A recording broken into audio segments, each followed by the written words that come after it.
Okay, nama diberi Siti Mariza binti Abdul Malik, nombor matrik JM1381421. Hari ini saya akan membentangkan tentang perbandingan dinasti Tang dan dinasti Song.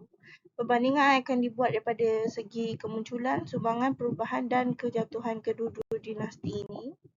Okay, yang pertama, pengenalan dinasti Tang. Dinasti Tang ni muncul pada tahun 618. Chang telah ditetapkan sebagai ibu kota negara mereka iaitu dinasti Tang. Ianya merupakan negara kesatuan bagi China. Dinasti Tang bertahan sehingga 300 tahun. Dinasti Tang menggantikan dinasti Sui yang tidak bertahan lama. Didirikan oleh Li Yuan iaitu Maharaja dinasti Tang. Okey, perubahan yang telah dibuat oleh dinasti Tang adalah yang pertama, mereka melakukan gerakan pembersihan. Yang kedua, menggantikan pejabat-pejabat baru dengan wajah-wajah lama, memulihkan kendali pemerintahan pusat, menyusun semula undang-undang sehingga lebih berkesan dan adil, serta menubuhkan Akademi Sastra Kerajaan. Sumbangan yang telah dibuat oleh dinasti Tang adalah yang pertama, memperkembangkan ekonomi dan kemasyarakatan. Mereka berjaya membuat pembahagian tanah dan sistem pemilikan. Mereka juga turut melakukan pembaharuan sistem pembayaran pajak dan juga pendidikan. Yang kedua, mengembangkan ilmu pengetahuan dan teknologi. Mereka telah berjaya mencipta alat pengukur panjang garis busur bumi.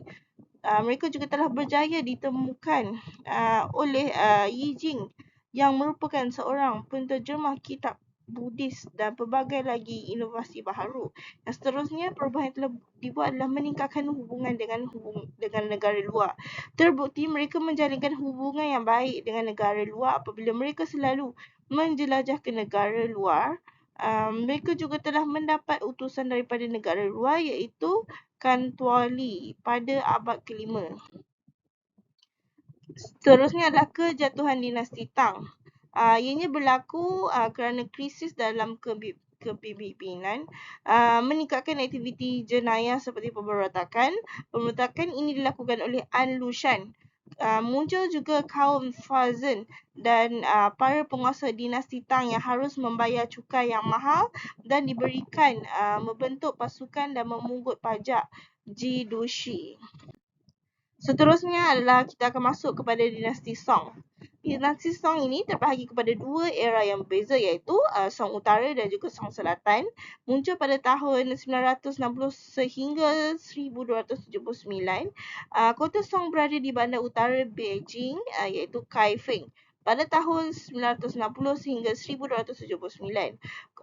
Kota Song yang berada di selatan iaitu dinasti Jing pada tahun 1127 sehingga 1279. Pada tahun 1234, dinasti Jin ditakluki oleh orang Mongol dan dipimpin oleh Jurchen. Okey, perubahan yang telah dibuat oleh dinasti Song yang pertama adalah memastikan kestabilan pentadbiran dengan meningkatkan pemeriksaan sistem perkhidmatan awam, birokrat negara, penyusunan berdasarkan keterampilan dan merit, bukan kedudukan bangsawan atau tentera, dan projek andalan yang menjamin kecekapan dalam komunikasi di seluruh empayar. Mahkamah Song memelihara hubungan diplomatik dengan negara luar. Negara jiran terdekat China akan mempunyai kesan terbesar pada dasar domestik dan luar negeri. Okey, sumbangan yang telah dibuat oleh dinasti Song ada tiga. Yang pertama, daripada segi masyarakat dan budaya, dinasti Song ni adalah era kecanggihan pentadbiran dan organisasi sosial yang kompleks. Beberapa bandar terbesar di dunia telah ditemui di China selama tempoh ini iaitu Kaifeng dan Hangzhou.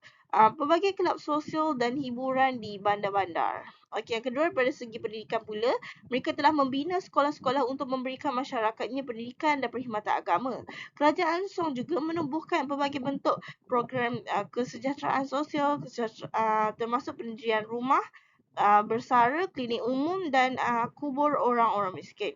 Daripada sektor ekonomi pula, menyediakan pelbagai peluang pekerjaan dengan kerajaan pusat iaitu dengan menggaji ribuan pekerja, pos pelbagai peringkat dan tanggungjawab untuk menyediakan perkhidmatan untuk pejabat pos dan pos yang lebih besar stesen. Manakala di kawasan luar bandar pula, para petani juga tidak dilupakan. Mereka akan memberikan tanah sendiri kepada para petani dengan ladang secara besar-besaran. Seterusnya adalah kejatuhan dinasti Song. Selepas 2 dekad berperang, tentera Kublai Khan menaluki dinasti Song pada tahun 1279 dan pada akhirnya mengalami kekalahan. Selepas Song di selatan mengalami kekalahan tentera dalam pertempuran Yamen, pencerobohan Mongol akhirnya membawa kepada penyatuan semula orang-orang Cina di bawah dinasti Yuan. Seterusnya adalah perbandingan antara dinasti Tang dan dinasti Song. Okey, daripada segi sumbangan, dinasti Tang ni, sumbangannya lebih kepada memajukan masyarakat. Hal ini kerana masyarakat mereka masih hidup dalam keadaan yang serba kekurangan. Daripada sektor ekonominya pula lebih berkembang kerana mereka membuat pelbagai pembaharuan dan dari segi teknologi dan meningkatkan taraf ekonomi. Manakala dinasti Song pula sumbangan lebih kepada era pemodenan, iaitu membuat pembaharuan dari segi sosial seperti menubuhkan kelab dan persatuan untuk masyarakatnya. Mereka juga lebih mementingkan aktiviti memajukan sektor pertanian serta petani di kawasan luar bandar dan pelbagai lagi. Seterusnya, perubahan. Okey, daripada segi perubahan, dinasti Tang pula melakukan perubahan pada sektor pekerjaan seperti mengubah semula sektor pekerjaan.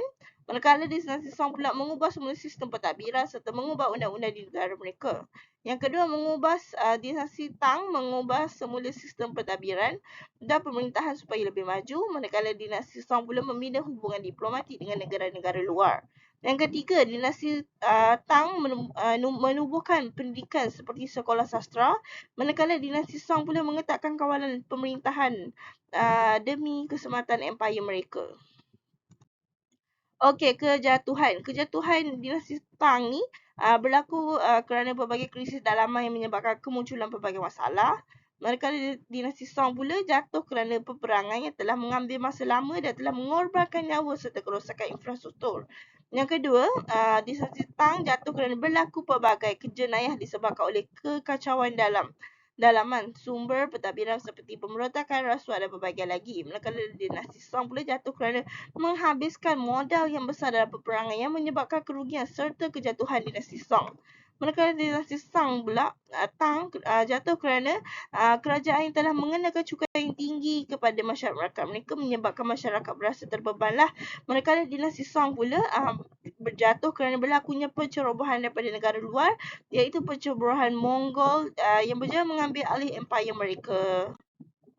Kesimpulannya, dapat disimpulkan bahawa terdapat perbezaan yang besar antara kedua-dua dinasti ini, iaitu dinasti Tang dan dinasti Song yang dapat kita lihat dengan ketara.